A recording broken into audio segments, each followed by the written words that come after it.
বন্ধুরা, একদিন হাল্ক তার বউকে নিয়ে জামা কাপড়ের দোকানে আসে, কিন্তু সেখানে জামা কাপড় দোকানি বলে যে তুমি খুবই গরিব, তোমার কাছে জামা কেনার মতো টাকা নেই।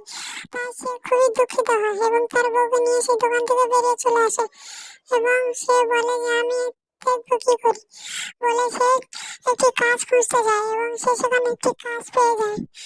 সে কাজ করে সে কাজ করতে থাকে সে কাজ করতে থাকে সে কাজ করে টাকা ইনকাম করে এবং বলে যে এবং টাকা ইনকাম করে সে তার ট্যালেন্টের সাহায্যে কাজ করে এবং টাকা ইনকাম করে নেয় এবং সে বলে যে আমি আজ ওই শালা বেটা বুড়ো দোকানে দেখাবো আমিও পারি। তাই সে সেখান থেকে চলে যায় এবং গিয়ে একটি নৌকা কিনে মাছ ধরতে যায়।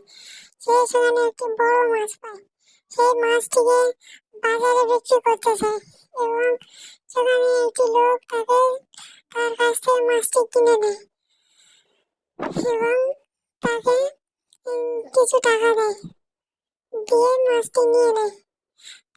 তারপর সে তাকে নিয়ে তার বউকে নিয়ে দোকানে জামা কাপড়ের দোকানে যায়, গিয়ে দেখে তার থেকেও তার বউ হেবি সুন্দরী।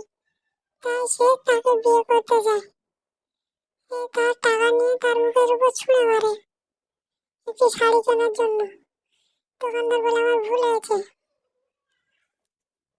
এবং তাকে একটি জামা দিতে রাজি হয়।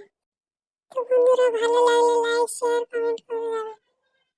হালকের এরকম ফানি ভিডিও পেতে চ্যানেলটিকে সাবস্ক্রাইব করে এক্ষুনি লাইক করে দাও।